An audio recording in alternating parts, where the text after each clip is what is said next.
결혼 5년 차, 남들 눈에는 남부러울 것 없는 화목한 가정이었죠.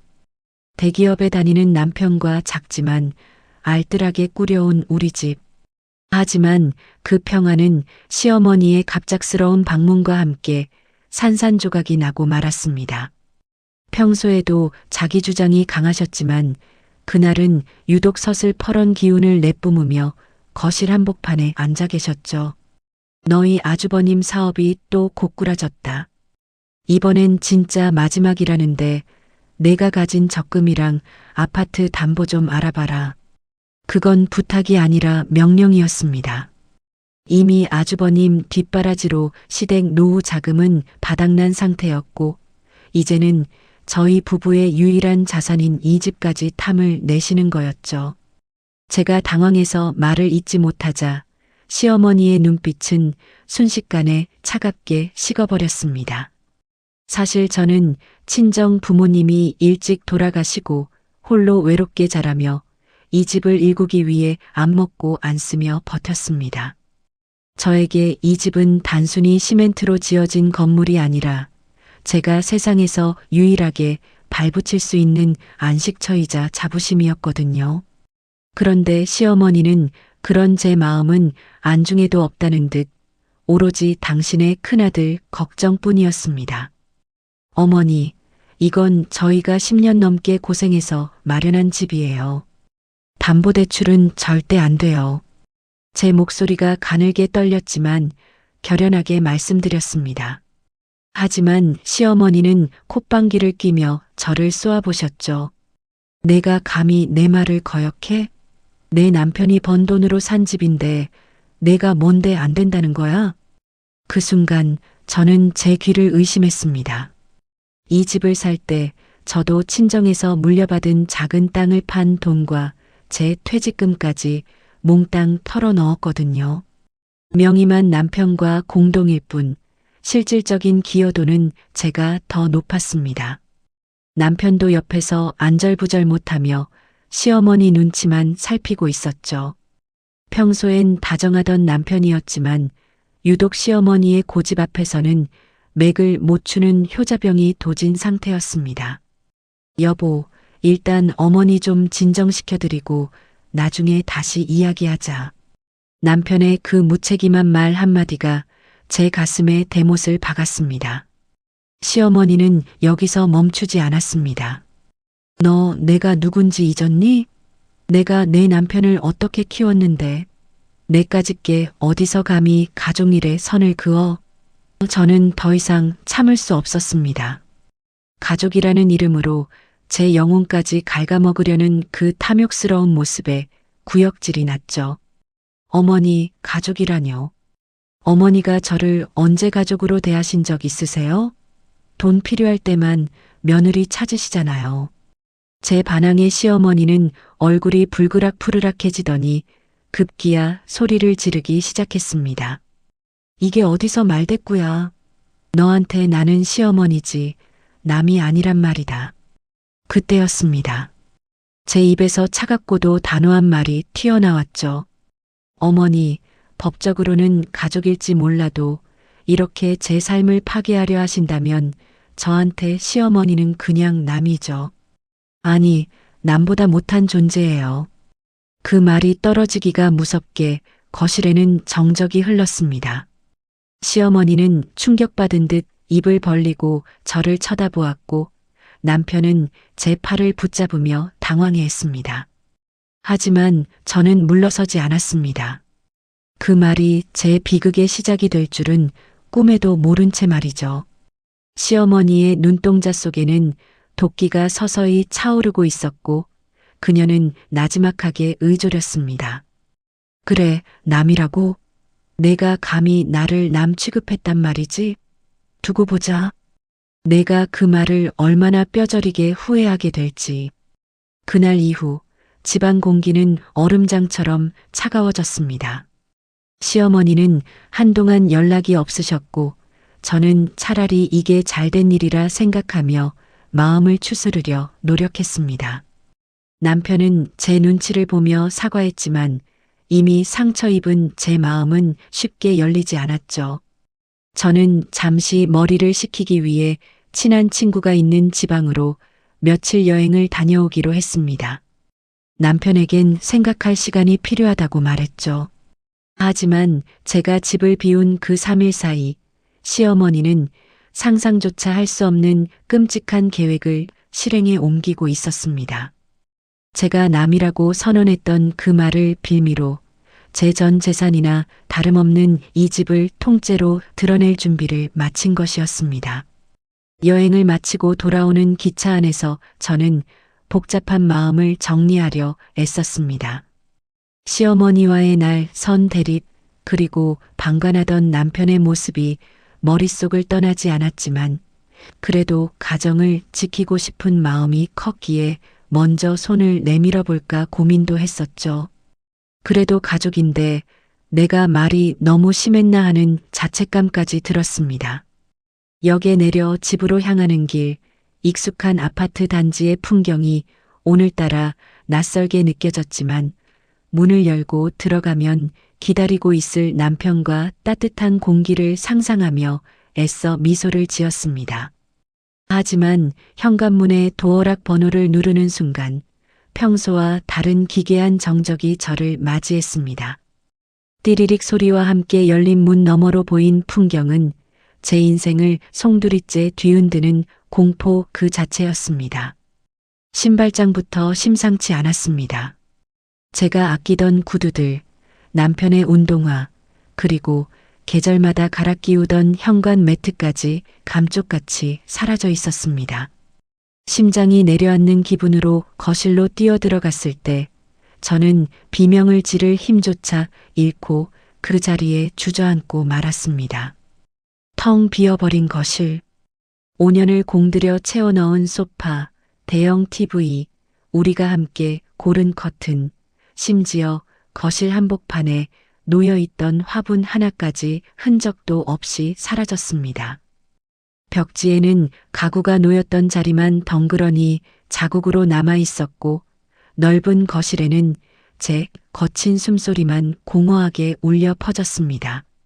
마치 누군가 우리 집을 통째로 드러내서 어디론가 옮겨버린 듯한 비현실적인 광경에 온몸의 피가 차갑게 식는 것 같았습니다. 미친 사람처럼 안방으로 달려갔습니다.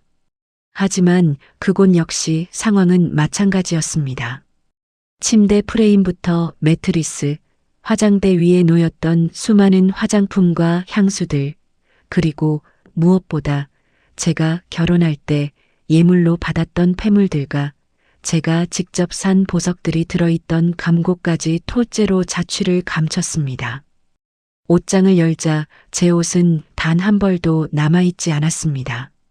남편의 옷까지 몇 벌만 횡하니 걸려있을 뿐 저라는 사람이 이 집에 존재했다는 증거 자체가 말끔히 지워져 있었습니다. 주방으로 가보니 냉장고 안의 음식물은 물론이고 제가 아끼던 명품 그릇 세트와 냄비들까지 싹 비워져 있었습니다. 집 전체가 약탈이라도 당한 듯 황량했습니다. 손이 떨려 휴대폰을 쥐는 것조차 힘들었지만 저는 간신히 남편에게 전화를 걸었습니다. 하지만 신호음만 갈 뿐 남편은 전화를 받지 않았습니다. 서너 번의 시도 끝에 겨우 연결된 전화기 너머로 들려온 목소리는 남편이 아니라 바로 그 독사 같은 시어머니의 목소리였습니다. 여보세요? 어머님, 이게 다 어떻게 된 일이에요? 우리 집 물건들 다 어디 갔어요? 제 절규에 가까운 물음의 시어머니는 오히려 나른하고 여유로운 웃음소리를 내뱉었습니다. 어머, 벌써 왔니? 생각보다 일찍 왔구나. 물건? 아, 그 잡동사니들. 내가 그랬잖니. 나보고 남이라고. 남이 우리 아들 집에 딸이 틀고 앉아 있는 꼴이 보기 싫어서 주인인 내가 좀 정리 좀 했다. 시어머니의 말은 가히 충격적이었습니다. 제가 집을 비운 3일 동안 인부들을 불러 집안의 모든 가구와 가전, 그리고 제 개인 소지품들을 중고 업체와 고물상에 헐값에 넘겨버린 것이었습니다. 심지어 제 명의로 된 폐물들과 명품 가방들까지 모조리 가져가 금은방과 중고 명품샵에 팔아치웠다는 사실을 무용담처럼 늘어놓았습니다. 너 같은 건 우리 집안 며느리 자격도 없어. 남이라며? 남이면 남답게 내 흔적 다 가지고 나가야지. 근데 내가 안 나가고 버틸 것 같아서 내가 친절하게 내 짐 다 치워준 거야. 아, 덕분에 내 아주버님 급한 불은 껐다. 내 물건들이 제법 돈이 되더구나. 그 말에 저는 핏기가 가시는 것을 느꼈습니다. 제 전 재산이나 다름없는 물건들을 제 허락도 없이 남의 집에 무단 침입해 처분했다는 사실에 분노를 넘어선 경악을 금치 못했습니다. 어머니, 이건 범죄예요. 절도라고요. 당장 다 돌려놓으세요. 제가 소리를 지르자 시어머니는 오히려 비웃으며 쐐기를 박았습니다. 절도? 웃기지 마라. 내 아들 집에서 내 아들이 문 열어줘서 정리한 건데 무슨 절도냐? 내 남편도 다 동의한 일이야. 아니, 오히려 자기가 먼저 어머니 마음대로 하시라고 비번까지 알려주던걸? 그 순간 제 세계가 무너져 내렸습니다. 믿었던 남편의 배신, 그리고 괴물이 되어버린 시어머니. 텅 빈 거실 바닥에 엎드려 저는 짐승 같은 울음을 터뜨렸습니다. 하지만 슬퍼하고만 있을 시간은 없었습니다. 시어머니의 탐욕은 여기서 끝이 아니었기 때문입니다. 그녀는 이미 이 집의 보증금, 아니 아파트 매매 대금까지 가로챌 더 큰 음모를 꾸미고 있었습니다. 텅 비어버린 거실 바닥에 주저앉아 얼마나 울었는지 모릅니다. 찬 기운이 뼈마디를 파고들었지만 가슴속에서 타오르는 분노와 배신감은 그보다 훨씬 더 시리고 날카로웠습니다. 그때였습니다. 도어락이 열리는 소리가 들렸고 저는 본능적으로 문 쪽을 바라보았습니다. 들어온 사람은 제 남편, 5년 동안 제 곁을 지키며 세상에서 가장 든든한 내 편이라고 믿었던 그 남자였습니다. 하지만 그의 손에는 제 짐이 아닌 시어머니가 즐겨 쓰시던 반찬통 몇 개가 들려 있었죠. 제 처참한 몰골을 보고도 그는 놀라는 기색조차 없었습니다. 오히려 귀찮은 일이라도 생긴 듯 미간을 찌푸리며 신발을 벗고 들어왔습니다. 거실에 가구 하나 없이 휑한 풍경을 보면서도 그는 마치 원래부터 그랬던 것처럼 자연스럽게 행동했습니다. 저는 떨리는 몸을 간신히 일으켜 세우며 그를 향해 소리를 질렀습니다. 아니, 비명에 가까운 통곡을 쏟아냈습니다. 이게 다 어떻게 된 일이야? 당신 미쳤어? 우리 집 가구들, 내 옷들, 내 보석들 다 어디 갔냐고. 제 절규에도 남편은 시선을 피하며 그저 벽지만 뚫어지게 쳐다볼 뿐이었습니다. 그러더니 한참 뒤에야 내뱉은 말은 제 심장을 갈기갈기 찢어놓기에 충분했습니다. 어머니가 다 말씀하셨잖아. 아주버님, 이번에 진짜 큰일 난다고. 우리가 가족인데 모른 척 할 수는 없잖아. 그리고 물건들이야 나중에 돈 벌어서 다시 사면 되는 거 아냐? 뭘 그렇게 유난을 떨어. 그 무책임하고도 비겁한 말투에 저는 정신이 아득해졌습니다. 5년의 세월이 단 한순간에 부정당하는 기분이었죠. 남편의 태도는 단호함을 넘어 차갑기까지 했습니다. 그는 제가 집을 비운 사이 시어머니가 인부들을 대동하고 들어오는 것을 직접 지켜보았고 심지어 어떤 물건이 돈이 될지 친절하게 안내까지 했다는 사실을 털어놓았습니다. 제가 결혼 전부터 아끼던 명품 가방들, 친정어머니가 유품으로 남겨주신 오래된 금반지까지 모조리 시어머니의 손에 넘겨주었다는 대목에서는 구역질이 올라왔습니다. 당신이 나보고 남이라고 했다며? 어머니가 그 말 듣고 얼마나 상처받으셨는지 알아? 당신이 먼저 어머니를 무시했으니까 어머니도 화가 나셔서 그러신 거지. 이건 당신이 자초한 일이야. 남편의 입에서 나오는 말들은 하나같이 시어머니의 논리를 그대로 복사해 붙여넣은 것 같았습니다. 그때 현관문이 다시 열리며 시어머니가 당당하게 걸어 들어왔습니다. 마치 승전보를 울리며 들어오는 장군처럼 그녀의 얼굴에는 비릿한 승리감과 조롱이 섞인 미소가 가득했습니다. 그녀는 텅 빈 거실을 한 바퀴 둘러보더니 구석에 처박혀 있는 제 여행 가방을 발로 툭 쳤습니다. 아직도 안 나가고 있었니? 남이라며. 남의 집에 이렇게 허락도 없이 들어와 있으면 주거 침입인 거 몰라? 시어머니의 목소리는 칼날처럼 날카로웠습니다. 저는 너무 기가 막혀 말이 나오지 않았습니다. 이 집은 제 피와 땀이 서린 곳인데 이제는 제가 침입자 취급을 받고 있었습니다. 시어머니는 제 곁을 지나가며 은밀하게 속삭였습니다. 내가 가진 건 이제 아무것도 없어. 이 집? 이미 내 아들 명의로 돌려놓으라고 서류 다 준비해놨다. 내가 도장 찍을 때까지 우리는 여기서 한 발짝도 안 나갈 거다. 시어머니의 계획은 단순히 가구 몇 점을 파는 수준이 아니었습니다. 그녀는 이미 남편을 가스라이팅하여 아파트 명의를 온전히 남편 단독으로 변경하거나 아예 집을 팔아 아주버님의 사업 자금으로 밀어 넣을 치밀한 음모를 꾸미고 있었던 것입니다. 남편은 그 옆에서 마치 시어머니의 꼭두각시처럼 고개를 끄덕이고 있었습니다. 제가 사랑했던 남자의 눈빛은 이미 탐욕과 맹목적인 효심에 가려져 흐릿해진 상태였습니다. 여보, 어머니 말씀 들어. 우리 그냥 이 집 팔고 작은 빌라로 옮기자. 형님만 잘 되면 우리도 나중에 다 보상받을 수 있어. 남편의 그 멍청한 제안에 저는 비로소 깨달았습니다. 이 사람들에게 저는 가족이 아니라 그저 필요할 때 짜내면 돈이 나오는 화수분이자 걸림돌이 되면 언제든 치워버릴 수 있는 소모품에 불과했다는 사실을요.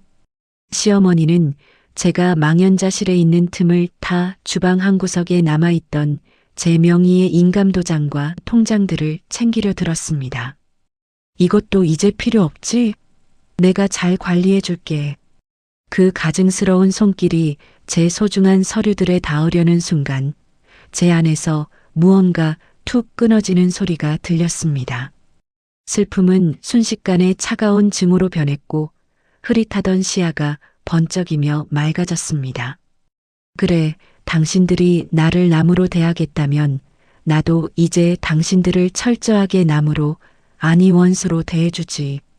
저는 시어머니의 손을 거칠게 뿌리치며 그녀의 눈을 똑바로 쳐다보았습니다. 그 눈빛에는 더 이상의 눈물도 망설임도 없었습니다. 시어머니는 제 갑작스러운 변화에 당황한 듯 주춤거렸지만 저는 이미 마음속으로 거대한 전쟁을 선포하고 있었습니다. 이들은 저를 과소평가했습니다. 제가 가진 모든 것을 잃었다고 생각했겠지만 정작 제가 잃은 건 오물 같은 인간들에 대한 미련뿐이었습니다. 저는 조용히 휴대폰을 꺼내 들었습니다. 그리고 그동안 시어머니가 저질렀던 폭언과 만행들, 그리고 오늘 이 집을 난장판으로 만든 현장을 기록하기 시작했습니다. 남편은 지금 뭐 하는 짓이야? 라며 달려들었지만 저는 차갑게 비웃어 주었습니다. 가까이 오지 마. 지금부터 벌어지는 일은 다 법대로 할 거니까. 제 목소리는 낮았지만 방 안의 공기를 압도했습니다. 이제 평범한 며느리로서의 삶은 끝났습니다. 오직 제 모든 것을 앗아간 저 괴물들을 나락으로 떨어뜨리기 위한 냉혹하고 치밀한 복수국의 서막이 오르고 있었습니다. 눈물은 이미 말라버렸습니다. 가슴속에서 일렁이던 뜨거운 불길은 어느새 얼음처럼 차갑고 투명한 냉기로 변해 제 전신을 휘감았습니다. 저는 바닥에 주저앉아 흐느끼는 대신 떨리는 손을 진정시키며 휴대폰 카메라를 켰습니다. 텅 빈 거실 가구가 놓여 있던 자리에 뽀얗게 쌓인 먼지 자국, 급하게 짐을 빼느라 벽지에 긁힌 스크래치 하나하나를 놓치지 않고 영상으로 담았습니다. 이것은 단순한 가재도구의 실종이 아니었습니다. 제 5년의 삶을 통째로 도둑질당한 현장이자 범죄의 증거였습니다. 제가 미친 듯이 촬영을 이어가자 남편은 너 지금 뭐 하는 거야? 경찰이라도 부르겠다는 거야? 가족끼리 창피하게 왜 이래? 라며 제 팔을 낚아챘지만 저는 그 손을 소름 끼치도록 차갑게 뿌리쳤습니다. 가족? 당신 입에서 그 소리가 나와? 내 물건들, 내 추억들 다 팔아치울 땐 가족 아니었어? 제 목소리는 낮고 낮았지만 그 어느 때보다 단호했습니다. 저는 남편을 무시하고 곧장 아파트 관리사무소로 향했습니다. 엘리베이터 안에서 비친 제 모습은 초췌했지만 눈빛만큼은 독사처럼 번뜩이고 있었습니다. 관리소장은 저를 보더니 당황한 기색이 역력했습니다. 아유, 사모님. 아까 시어머니라는 분이 이사 간다고 사다리차 부르셔서 당연히 그런 줄 알았죠. 남편분도 옆에서 가만히 계시길래. 관리소장의 증언은 결정적이었습니다. 시어머니가 주도하고 남편이 방관 혹은 동조했다는 사실이 명확해지는 순간이었습니다. 저는 정중하지만 강경하게 CCTV 열람과 복사를 요청했습니다. 다행히 평소 관리비를 밀리지 않고 이웃들과 원만하게 지낸 덕분에 보안 요원은 안타까운 표정으로 제게 녹화 영상을 보여주었습니다. 모니터 속 영상은 가관이었습니다. 제가 집을 비운 지 불과 몇 시간 만에 대형 트럭 2대가 들어왔고 시어머니는 마치 자기 집이라도 되는 양인부들에게 손가락질하며 지시를 내리고 있었습니다. 제 아끼던 소파가 거칠게 실려나가고 제가 소중히 여기던 그릇 세트들이 박스에 마구잡이로 담기는 모습에 숨이 턱 막혔습니다. 특히 시어머니가 제 보석함이 든 작은 금고를 품에 소중히 안고 직접 승용차 뒷좌석에 싣는 장면을 보았을 때는 온몸의 피가 거꾸로 솟는 것 같았습니다. 그 안에는 친정 엄마가 돌아가시기 직전 제 손에 끼워주셨던 유일한 유품인 가락지도 들어 있었습니다. 그것만큼은 절대로 잃어버려서는 안 되는 제 영혼의 일부였습니다. 저는 그 영상을 휴대폰으로 다시 한번 촬영하며 범죄 사실을 확고히 했습니다. 그 다음 발걸음은 곧장 법률사무소로 향했습니다. 대학 동창 중 이혼과 형사사건에 능통한 친구가 있었죠. 제 설명을 들은 친구의 표정은 경악을 넘어 분노로 일그러졌습니다. 이건 미친 짓이야. 단순히 집안 싸움으로 끝낼 문제가 아니야. 친구는 친족상 도래라는 법적 장벽에 대해 설명해 주었습니다. 직계열 쪽이나 배우자 간의 절도는 형이 면제될 수 있다는 독소 조항이었죠. 하지만 시어머니는 저와 직계열 쪽이 아니며 무엇보다 주거침입과 재물 손괴가 동반된 경우에는 이야기가 달라집니다. 특히 남편과 공동 명의인 이 집에서 제 개인 소유의 물건들을 허락 없이 처분한 행위는 횡령이나 절도죄 성립 가능성이 충분했습니다. 무엇보다 내 시어머니가 내 인감과 통장까지 손대려 했다면 이건 인출 여부에 따라 사기미수나 문서위조까지 갈 수 있어. 변호사 친구의 조언을 들으며 저는 치밀한 전략을 세웠습니다. 지금 당장 경찰을 불러 소란을 피우는 건 하수나 하는 짓이었습니다. 시어머니와 남편이 스스로 판 함정에 깊숙이 빠질 때까지 기다려야 했습니다. 저는 친구에게 고소장 작성을 의뢰하는 한편 시어머니가 제 물건을 팔아치운 경로를 추적하기 시작했습니다. 시어머니가 자주 가던 금은방과 단골 중고 가구점들을 샅샅이 뒤졌습니다. 다행히 동네가 좁아 금방 꼬리가 잡혔습니다. 시어머니는 제 수천만 원 상당의 예물들을 단돈 몇백만 원에 처분했더군요. 아주버님의 사채 이자를 끄기 위해 제 소중한 추억들을 헐값에 넘긴 것이었습니다. 저는 그 업주들에게 연락해 작물 취득의 위험성을 경고하며 영수증과 매입 장부 사본을 확보했습니다. 집으로 돌아오는 길 시어머니로부터 문자가 왔습니다. 아직도 짐 안 쌌니? 내일은 도배새로 할 거니까 아침 일찍 나가라. 뻔뻔함의 극치였습니다. 하지만 저는 화를 내는 대신 조용히 답장을 보냈습니다. 어머니, 제가 잘못 생각했어요. 아주버님 일이 그렇게 급한 줄 몰랐네요. 내일 아침에 다 같이 모여서 얘기해요. 제가 드릴 것도 있고요. 제 갑작스러운 태도, 변화의 시어머니는 쾌재를 불렀을 겁니다. 며느리가 드디어 항복하고 추가로 돈이라도 내놓을 거라 기대했겠지요. 하지만 제가 주겠다는 것은 돈이 아니라 평생 감옥 담장 위를 걷게 될 범죄자의 낙인이었습니다. 거실 바닥에 누워 텅 빈 천장을 바라보며 저는 결심했습니다. 단순히 돈을 돌려받는 것으로는 부족합니다. 저를 남이라 부르며 제 삶을 유린한 그들이 법이라는 이름의 엄중한 심판대 앞에서 자신들이 저지른 짓이 얼마나 참혹한 대가를 치러야 하는지 뼈저리게 느끼게 해줄 것입니다. 시어머니는 아주버님을 살리기 위해 저를 죽이려 했지만 결국 그 아주버님 때문에 자신마저 파멸하게 될 것입니다. 저는 휴대폰 속 녹취 파일과 CCTV 영상, 그리고 법률 검토를 마친 고소장을 번갈아 확인하며 서늘한 미소를 지었습니다. 내일 아침 태양이 뜨면 이 지옥 같은 연극의 진짜 주인공이 누구인지 똑똑히 보여줄 차례였습니다. 다음 날 아침 창밖으로 비치는 햇살은 눈부시게 맑았지만 제 마음속은 서늘한 검은 안개로 가득 차 있었습니다. 저는 텅 빈 거실 한복판에 정장 차림으로 꼿꼿이 앉아 그들을 기다렸습니다. 9시 정각이 되자 약속이라도 한 듯 현관문 비밀번호를 누르는 소리가 들렸고 시어머니는 개선장군이라도 된 양 아주버님까지 대동하고 당당하게 들어오셨습니다.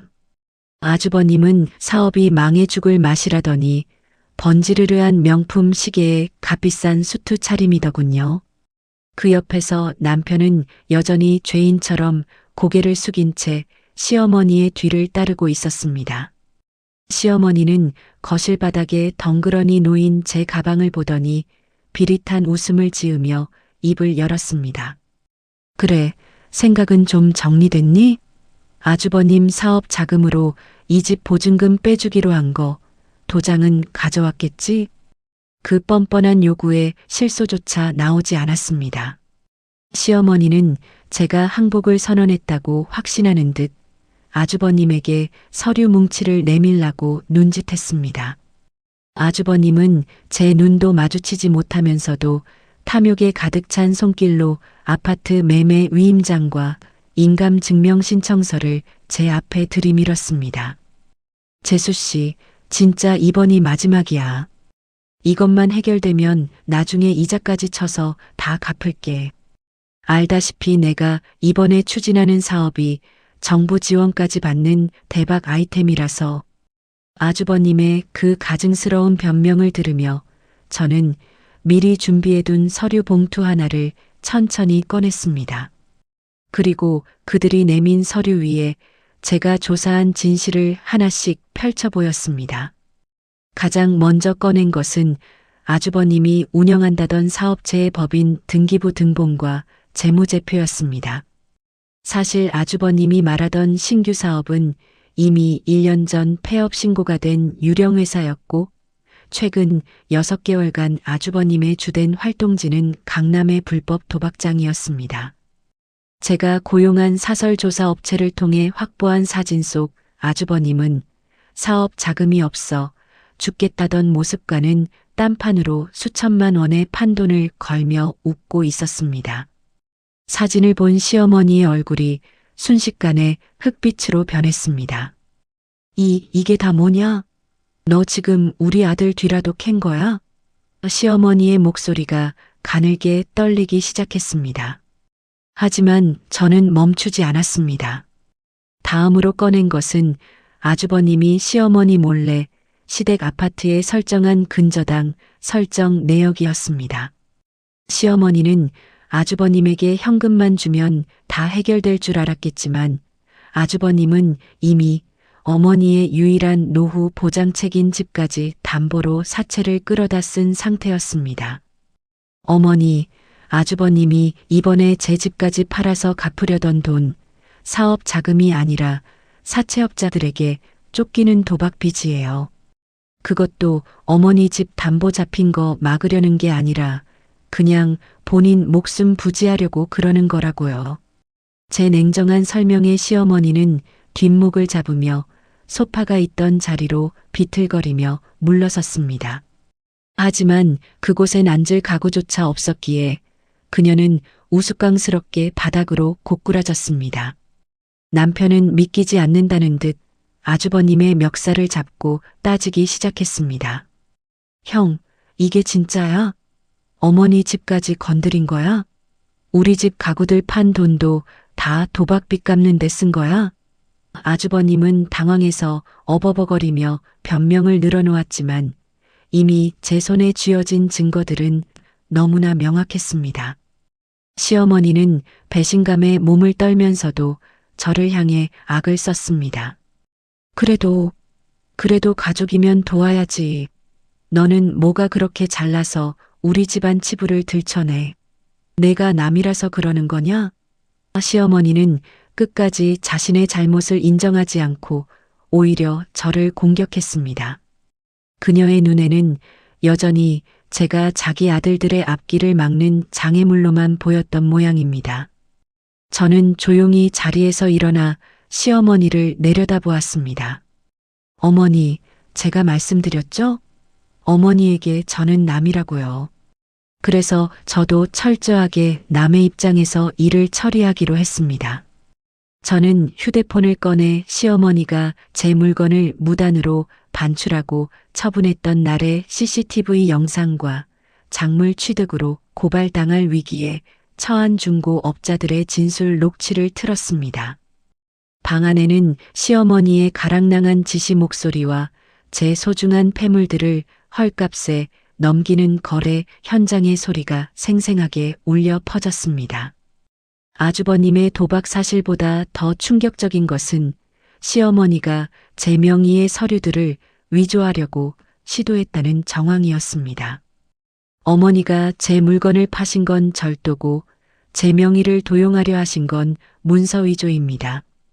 그리고 아주버님은 사기죄죠.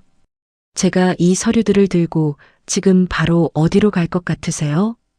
제 질문에 시어머니의 눈동자가 극도로 흔들리기 시작했습니다. 금방이라도 당장 경찰서로 달려갈 기세인 저를 보며 조금 전까지의 기세등등하던 모습은 온데간데 없고 구걸하는 표정으로 변해갔습니다. 하지만 이미 늦었습니다. 저는 그들의 파멸을 위해 지난 며칠간 제 영혼을 깎아먹으며 준비해왔으니까요. 시어머니는 제 바지가랑이를 잡으려 손을 뻗었지만 저는 차갑게 한 걸음 뒤로 물러났습니다. 이제 공은 그들의 손을 떠나 법의 영역으로 넘어가고 있었습니다. 텅 빈 거실의 감도는 정적은 날카로운 얼음 파편처럼 피부를 찔러왔습니다. 조금 전까지 독사처럼 혀를 놀리며 저를 몰아세우던 시어머니의 기세는 온데간데 없었습니다. 그녀의 무너진 자존심만큼이나 보기 흉하게 일그러진 얼굴은 바닥에 흩뿌려진 아주버님의 도박 증거 사진들 위로 떨어졌죠. 저는 그 모습을 보며 일말의 동정심도 느끼지 않았습니다. 오히려 그토록 당당하던 인간이 진실의 무게 앞에 저토록 초라하게 허물어지는 광경이 기이할 정도로 냉소적인 카타르시스를 선사했습니다. 제가 가방에서 마지막으로 꺼낸 것은 파란색 인장이 선명하게 찍힌 형사 고소장 사본이었습니다. 이미 오늘 아침 저는 변호사와 동행하여 관할 경찰서에 절도 및 주거침입, 그리고 재물손괴 혐의로 정식 접수를 마친 상태였죠. 어머니, 이게 뭔지 아세요? 이게 바로 어머니가 저를 남으로 대하신 대가예요. 제 목소리는 낮았지만 텅 빈 벽을 타고 공명하며 그들의 고막을 사정없이 두드렸습니다. 시어머니는 고소장이라는 글자를 확인하자마자 마치 전기에 감전된 사람처럼 몸을 부르르 떨었습니다. 고소? 내가 감히 시어머니를 고소해? 천벌을 받으련 내가 기어이 이 집안을 풍비박산 내려고 작정을 했구나. 시어머니는 최후의 발악이라도 하듯 소리를 질렀지만 그 목소리에는 이미 숨길 수 없는 공포가 서려 있었습니다. 저는 대답 대신 휴대폰을 들어 변호사에게 전화를 거는 신용을 했습니다. 그러자 상황은 급반전되었습니다. 아주버님은 이미 뒷걸음질을 치며 현관 쪽으로 도망갈 궁리만 하고 있었고 남편은 그저 바닥만 치며 어떻게라는 말만 반복하는 무능함의 극치를 보여주었죠. 그 순간 시어머니가 제 앞으로 기어와 제 바짓가랑이를 붙잡았습니다. 조금 전까지만 해도 저를 집에서 쫓아내려 발길질하던 그 손이었습니다. 얘야 아가, 내가 잘못했다. 내가 잠시 마귀가 씌었나 보다. 큰아들이 죽는다고 하니까 앞뒤분간이 안 돼서 그랬어. 응? 제발 이 고소만은 취하해 주렴. 나 감옥 가면 저 불쌍한 것들은 어떡하니? 비굴하기 짝이 없는 눈물이 그녀의 깊게 팬주름 사이로 흘러내렸습니다. 하지만 저는 그 눈물이 반성이 아니라 오로지 처벌에 대한 두려움에서 기인한 가짜라는 것을 너무나 잘 알고 있었습니다. 시어머니의 무릎 꿇은 모습은 참으로 가관이었습니다. 평생을 기세등등하게 저를 아랫사람 취급하며 군림하려 들던 그 오만함은 어디로 갔을까요? 저는 그녀의 손을 차갑게 뿌리치며 의자가 사라진 빈 식탁 자리에 기대섰습니다. 가족이라서 봐달라고요? 어머니가 제 짐을 다 갖다 버릴 때, 제 소중한 폐물들을 헐값에 넘길 때 가족이라는 생각 단 1초라도 하셨나요? 제 친정어머니 유품인 가락지까지 팔아치우셨을 때 그때 어머니는 절 사람으로 보긴 하셨냐고요. 제 사자 후의 시어머니는 입을 꾹 다물었습니다. 그녀는 제 물건들을 처분한 돈이 이미 아주버님의 사채 이자로 넘어가 회수 불가능하다는 사실을 알고 있었기에 더욱더 처절하게 매달렸습니다. 옆에서 지켜보던 남편이 그제야 정신을 차린 듯 제 팔을 붙잡았습니다. 여보, 어머니가 이렇게까지 하시는데 한 번만 용서해드리면 안 돼? 내가 어떻게든 돈 벌어서 다 갚을게. 우리 엄마 감옥 보내면 나 진짜 죽어버릴지도 몰라. 남편의 그 비겁한 협박은 제 결심을 더욱 굳건하게 만들 뿐이었습니다. 5년 동안 이 남자를 믿고 살아온 제 자신이 가엾게 느껴질 정도로 그는 끝까지 제 고통보다 어머니의 안위를 우선시했습니다. 당신도 공범이야. 방조제든 뭐든 당신도 법의 심판을 피할 수 없을 거야. 우리 관계는 여기서 끝이야. 제 선언에 남편의 얼굴은 하얗게 질려버렸고 그는 털썩 주저앉아 어린아이처럼 울기 시작했습니다. 저는 바닥에 엎드려 통곡하는 시어머니를 내려다보며 마지막 통첩을 날렸습니다. 용서요? 용서는 법정에서 판사님께 비세요. 제가 어머니께 드릴 수 있는 유일한 자비는 내일 아침까지 이 집에서 조용히 나가는 기회를 드리는 것뿐이에요. 아주버님 도박빚 독촉장이 이 집으로 오게 하기 싫으시면 그리고 어머니가 제 명에 도용하려고 시도했던 그 서류들까지 다 들통나기 싫으시면 당장 짐 싸서 나가세요. 시어머니는 믿기지 않는다는 듯 저를 올려다보았습니다. 그녀는 제가 정말로 자신들을 길바닥으로 내쫓을 줄은 몰랐던 모양입니다. 하지만 저는 진심이었습니다.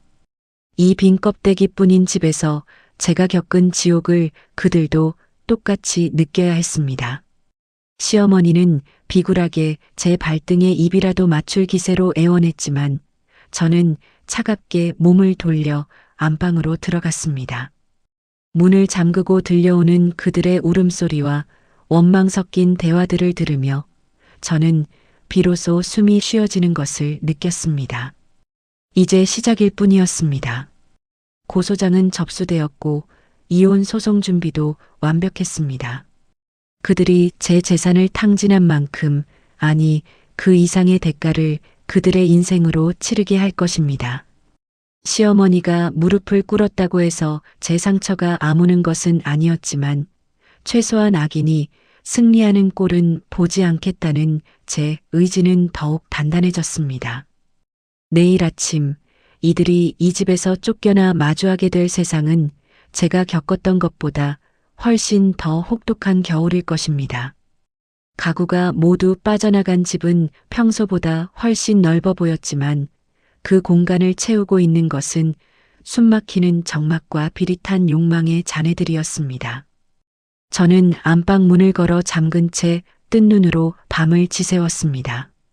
거실에서는 시어머니의 나지막한 흐느낌과 남편의 한숨소리, 그리고 아주버님이 누군가와 은밀하게 통화하며 돈을 빌려달라며 읍소하는 소리가 간간히 들려왔죠. 그들은 아마 제가 아침이 되면 마음을 돌릴 것이라 믿었을지도 모릅니다.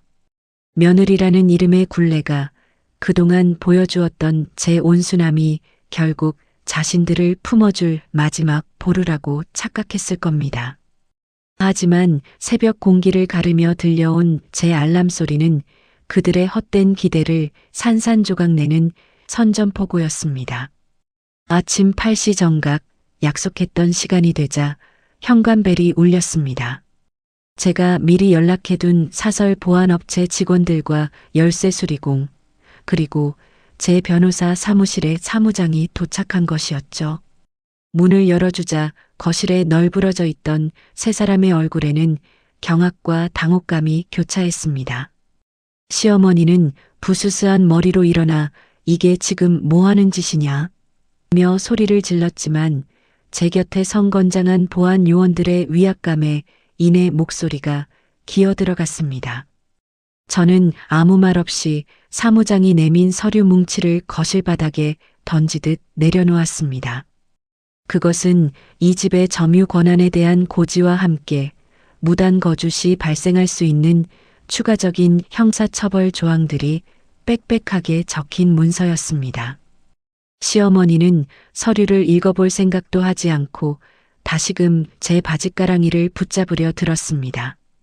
어제보다 훨씬 더 추레해진 모습으로 아직 짐도 못 쌌다. 갈 곳이 없다며 눈물 콧물을 쏟아냈지만 저는 차갑게 그 손을 쳐냈습니다. 짐이요? 어머니가 제 짐을 다 갖다 버리실 때는 단 3시간도 안 걸리셨잖아요. 제가 들인 시간은 무려 12시간이 넘습니다. 지금 당장 몸만 나가세요. 남겨진 잡동사니들은 제가 알아서 처분하겠습니다. 어머니가 제 물건들에 하셨던 것처럼요.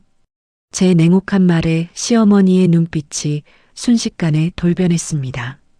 구걸하던 눈빛은 어디 가고 다시금 도끼 어린 뱀의 눈이 되어 저를 저주하기 시작했죠. 이 독한 년, 내가 기어이 시어머니를 길바닥에 나앉게 하는구나. 내년이 사람이냐? 내 남편 앞길까지 막고. 이제 속이 시원해? 시어머니의 입에서 튀어나오는 온갖 상스러운 욕설들이 텅 빈 거실벽에 부딪혀 요란하게 울려 퍼졌습니다. 그 곁에서 남편은 여보, 제발. 이라며 비겁한 눈물을 흘리고 있었고 아주버님은 이미 상황이 불리하게 돌아가는 것을 직감했는지 제 눈치를 보며 슬금슬금 현관 쪽으로 가방을 챙겨 옮기고 있었습니다. 저는 그 가증스러운 광경을 보며 보안 요원들에게 고개를 끄덕였습니다. 강제 퇴거가 시작된 것이었습니다. 요원들이 시어머니를 양옆에서 붙잡아 일으키자 그녀는 마치 실성한 사람처럼 비명을 지르며 바닥을 긁어댔습니다. 하지만 법적 근거를 갖춘 집행 앞에 그녀의 발악은 무력하기만 했습니다. 남편은 내가 이 집 명의자야. 당신들이 뭔데 나를 쫓아내. 라며 저항했지만 사무장이 차갑게 대꾸했습니다. 부인분께서 이미 공동명의 자산에 대한 가처분 신청을 완료하셨고 어제 발생한 무단 재물 처분 사건으로 인해 귀하의 점유권은 심각하게 제한된 상태입니다.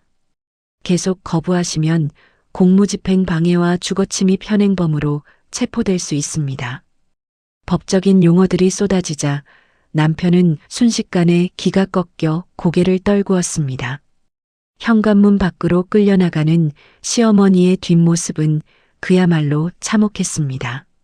평소 거들먹거리며 비단옷만 걸치던 그 오만함은 온데간데없고 헝클어진 머리에 슬리퍼 짝만 신은 채 복도 바닥에 주저앉아 통곡하는 노파만 남았을 뿐이었죠. 아주버님은 이미 아래층으로 도망치듯 사라졌고 남편은 문 앞에서 저를 애처롭게 쳐다보았지만 저는 단 한 뼘의 시선도 허락하지 않았습니다. 오늘부로 도어락 비밀번호는 변경됩니다. 당신 짐은 내일 중으로 시댁으로 택배 보낼 테니 다시는 이 근처에 얼씬도 하지 마. 그리고 곧 이혼 소장 갈 거니까 법원에서 보자. 제 선고와 함께 철컥하며 현관문이 닫혔습니다. 문 밖에서는 한동안 시어머니의 악에 바친 고함과 남편의 흐느낌이 들려왔지만 저는 소파도 없는 거실 바닥에 앉아 조용히 눈을 감았습니다. 승리의 쾌감보다는 지독한 허무함이 먼저 밀려왔지만 곧이어 차오르는 감정은 형언할 수 없는 해방감이었습니다. 이제 이 집에는 저를 옥죄던 괴물들이 없습니다.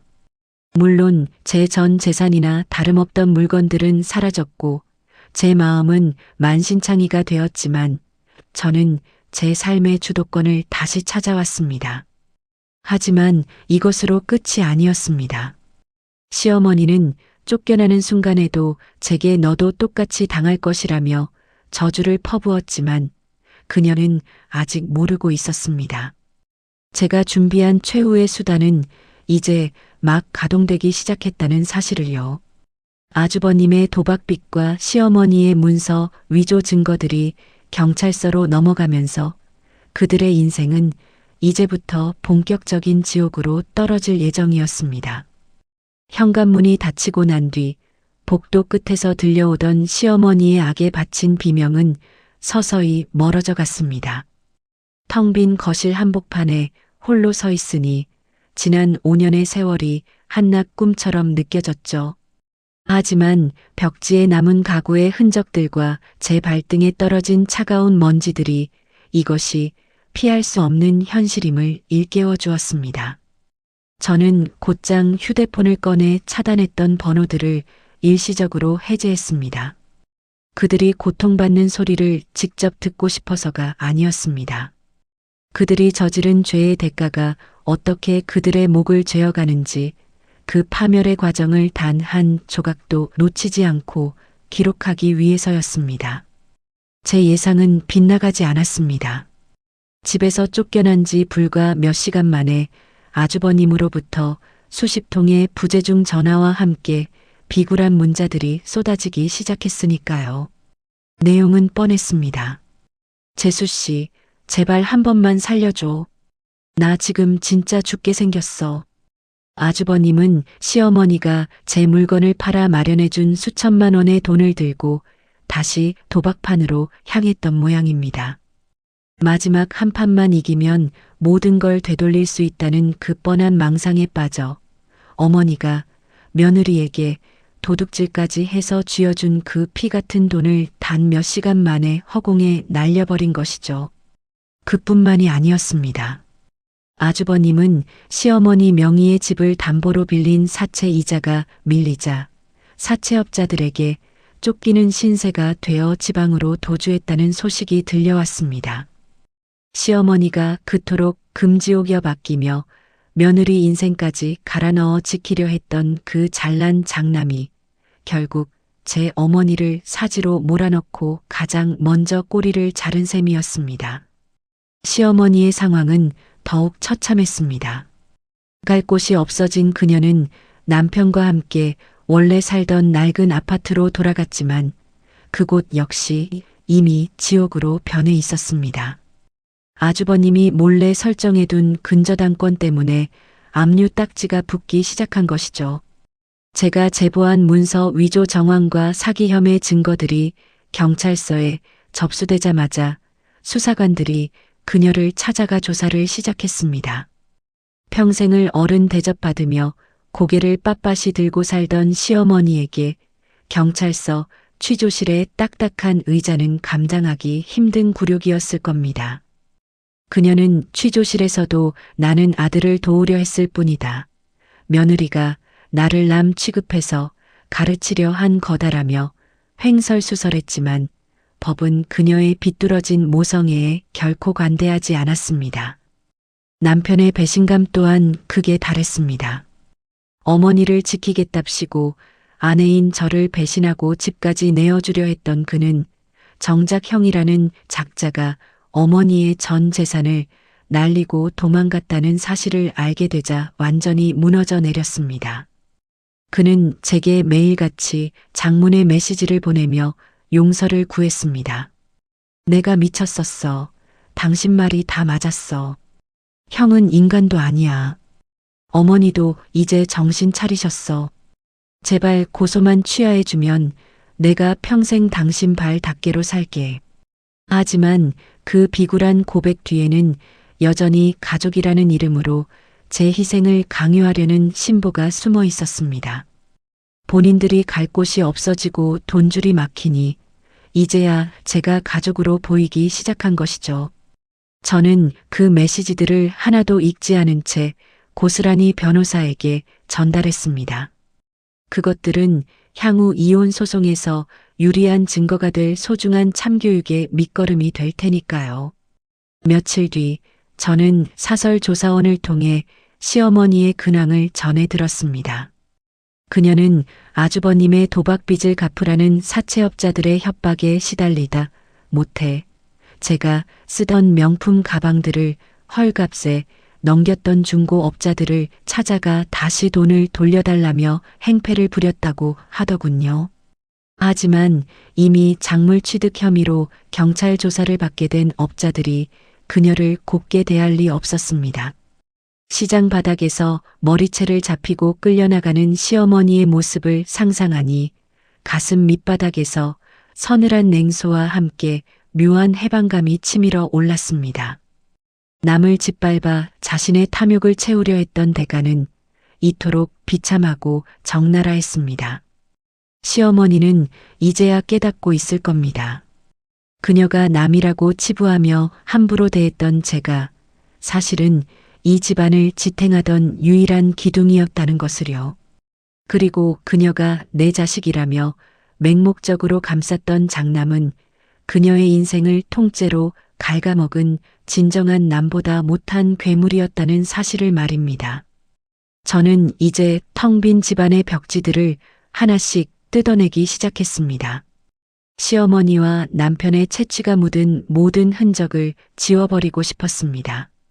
그들이 제 재산을 처분하며 느꼈을 그 탐욕스러운 희열보다 수천 배는 더 강력한 정의의 심판이 이제 법정이라는 무대 위에서 화려하게 막을 올릴 준비를 마쳤습니다. 저는 거울 속의 저를 향해 나직하게 은조렸습니다. 어머니, 이제 시작이에요. 당신이 버린 건 제 물건이 아니라 당신의 남은 인생이라는 걸 똑똑히 보여줄게요. 법정의 공기는 에어컨 바람보다 더 서늘하고 무거웠습니다. 몇 달 만에 마주한 시어머니의 모습은 제가 알던 그 당당하고 표독스럽던 여인이 아니었습니다. 일부러 초라해 보이려 작정이라도 한 듯 다 늘어진 회색 티셔츠에 헝클어진 머리를 하고 피고인석에 앉아 끊임없이 손수건으로 눈물을 찍어내고 있었죠. 그 옆에는 여전히 넋이 나간 표정의 남편이 증인석 대기석에 앉아 제 눈치를 살피고 있었습니다. 시어머니는 판사가 입장하자마자 기다렸다는 듯 곡소리에 가까운 울음을 터뜨렸습니다. 판사님, 제가 무식해서 그랬습니다. 큰아들이 죽는다는데 어느 어미가 가만히 있겠습니까? 며느리 물건 좀 판 게 이렇게 큰 죄가 될 줄은 꿈에도 몰랐습니다. 그녀의 가식적인 연기는 구역질이 날 정도로 정교했습니다. 하지만 저는 흔들리지 않았습니다. 제 변호사는 차분하게 준비해온 증거들을 하나씩 법정 내 모니터에 띄웠습니다. 시어머니가 인부들을 대동해 제 개인 서재와 옷장을 난도질하듯 뒤지는 영상, 그리고 금은방에서 제 패물들을 가리키며 이거 다 내 거니까 제일 비싸게 쳐달라고 당당하게 말하던 녹취록이 흘러나왔습니다. 특히 결정적인 건 시어머니가 제 명의의 예금 통장을 가로채기 위해 제 서명을 연습했던 종이 뭉치들이었습니다. 제가 집을 비운 사이 쓰레기통에서 찾아낸 그 증거물들이 화면에 나타나자 시어머니의 가짜 울음소리가 뚝 갇혔습니다. 법정 안은 찬물을 끼얹은 듯 조용해졌고 판사의 미간은 깊게 패였습니다. 시어머니 측 변호인은 다급하게 친족상 도래를 언급하며 형 면제를 주장하려 애썼습니다. 가족 간의 재산 범죄는 처벌하지 않는다는 그 법의 허점을 이용해 빠져나가려 한 것이죠.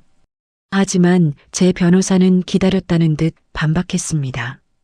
피고인은 고소인과 직계혈족 관계가 아닐 뿐더러 이 사건은 단순히 재산을 가져간 것을 넘어 주거 침입과 재물손괴, 그리고 사문서 위조 미수까지 결합한 계획적인 범죄입니다.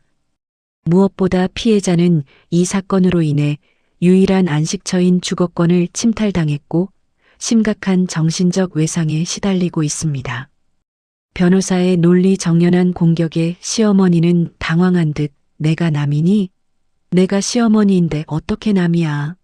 라며 법정 대리인의 제지도 뿌리치고 소리를 질렀습니다.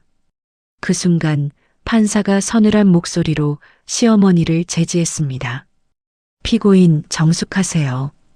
본인이 직접 며느리에게 남이라고 선언하며 짐을 빼라고 지시한 정황이 증거로 제출되어 있습니다. 법은 감정에 호소하는 자의 편이 아니라 증거에 따르는 자의 편입니다. 판사의 그 한마디는 시어머니의 심장에 박힌 마지막 비수였습니다. 시어머니는 입을 벌린 채 얼어붙었고 저는 그 옆에서 고개를 숙이고 흐느끼는 척하던 남편을 쳐다보았습니다. 증인석에 올라온 남편은 판사의 질문에 제대로 대답도 못하고 그게 어머니가 시키는 대로 해서 라며 말끝을 흐렸습니다. 한때 제가 사랑했던 남자의 그 비겁한 민낯을 마주하니 슬픔보다는 차라리 통쾌함이 밀려왔습니다. 재판이 진행될수록 시어머니의 추악한 범죄 행각은 낱낱이 드러났습니다.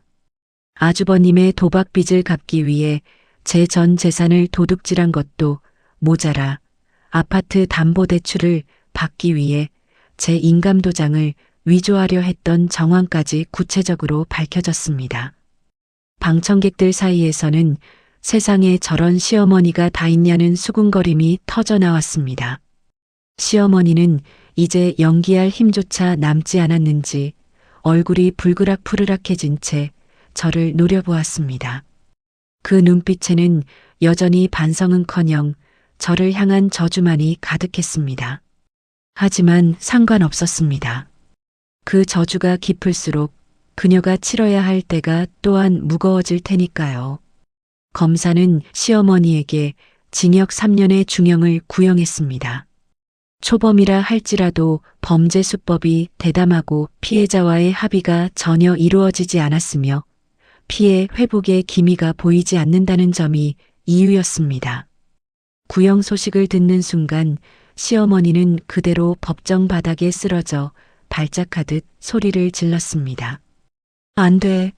내가 왜 감옥에 가? 전현이 내 아들을 꼬드겨서 나를 이렇게 만든 거야. 법원 경위들에게 끌려나가는 시어머니의 뒷모습은 제가 텅 빈 집에서 느꼈던 그 막막함보다 훨씬 더 비참해 보였습니다. 저는 그 뒷모습을 단 한순간도 놓치지 않고 눈에 담았습니다. 법정을 나서는 길, 남편이 제 앞을 가로막으며 무릎을 꿇었습니다. 여보, 한 번만 고소 취하해주면 안 돼? 어머니 저러다 감옥에서 돌아가실지도 몰라. 제발 우리 예전으로 돌아가자. 남편의 그 뻔뻔한 애걸복걸에 저는 차갑게 미소 지었습니다. 예전?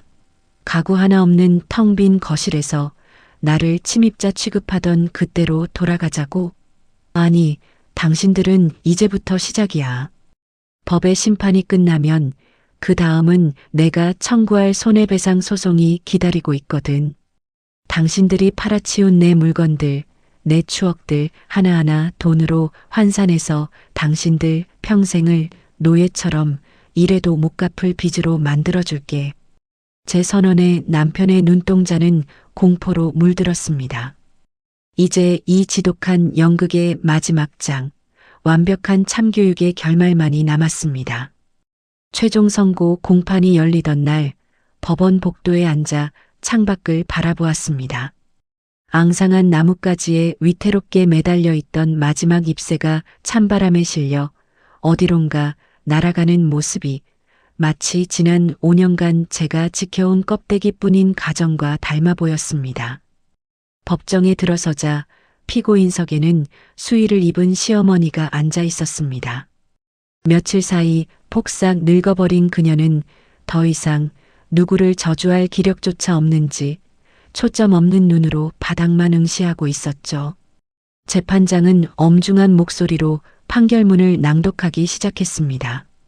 피고인은 피해자의 재물을 무단으로 처분하고 주거를 침입했을 뿐 아니라 반성의 기미 없이 오히려 피해자를 비난하는 등 죄질이 매우 불량하다.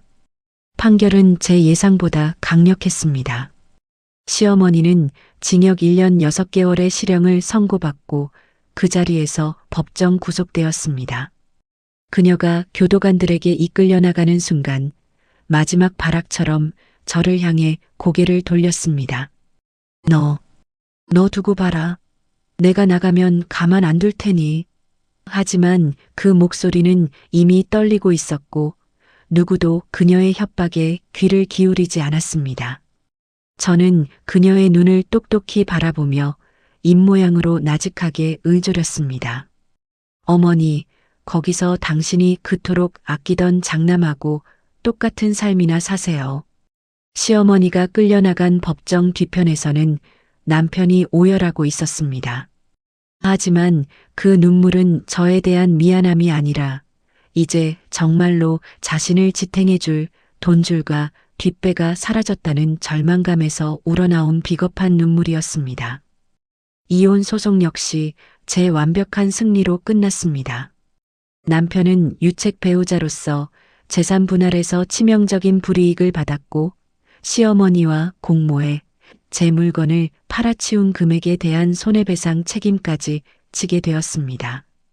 그는 아주버님의 도박빚과 제가 청구한 위자료를 갚기 위해 결국 그토록 집착하던 아파트 지분마저 제게 헐값에 넘겨야 했습니다. 저는 그 아파트를 지체 없이 매물로 내놓았습니다.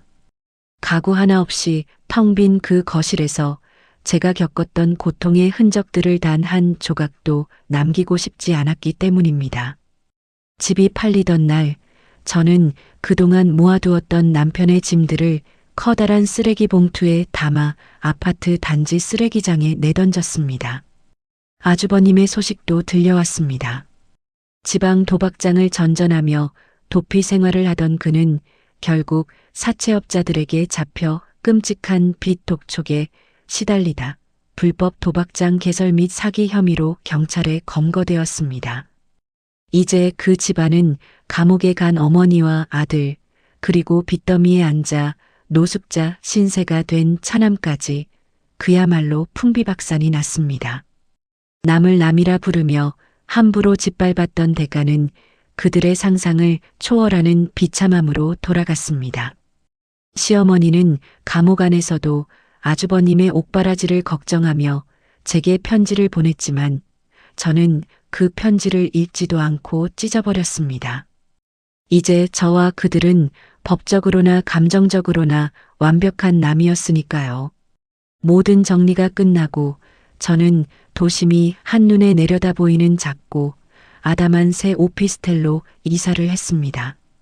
이번에는 시어머니의 취향도 남편의 눈치도 볼 필요가 없었습니다.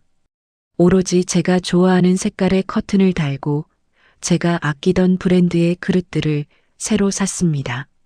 침대 위에 누워 은은한 조명 아래 책을 읽는 그 평범한 일상이 저에게는 세상 무엇보다 소중한 기적이었습니다. 텅 빈 거실에서 느꼈던 그 시린 공포는 이제 온데간데였고 오직 저만의 향기로 가득 찬 아늑한 공기만이 저를 감싸 안았습니다. 어느 날 저녁 모르는 번호로 문자 한 통이 왔습니다. 여보, 나 정말 죽고 싶어. 편의점 알바하면서 하루하루 버티는데 너무 힘들다.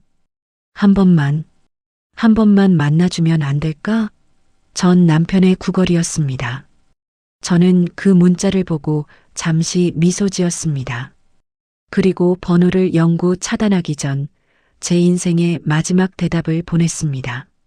그 고통, 당신이 자초한 거야.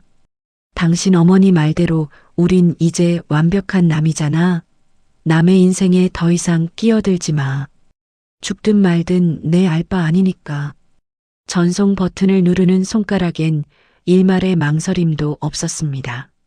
창밖으로 화려한 도시의 야경이 펼쳐졌습니다. 이제 제 앞날에는 저를 갉아먹는 괴물도 저를 배신하는 동반자도 없습니다. 저는 제 힘으로 일군 이 작은 평화를 지키며 그 어느 때보다 단단하고 빛나는 삶을 살아갈 것입니다. 누군가 저를 다시 가족이라는 이름으로 구속하려 한다면 저는 이제 당당하게 말할 수 있습니다. 가족이라서 참는 게 아니라 인간답게 행동해야 가족인 거예요. 라고 말이죠. 시원한 맥주 한 잔을 들이키며 저는 과거의 저를 위로했습니다. 고생 많았다고, 이제는 정말 행복해질 자격이 있다고. 제 인생의 진짜 이야기는 그 지옥 같은 집의 문을 닫고 나온 바로 그 순간부터 시작되고 있었습니다.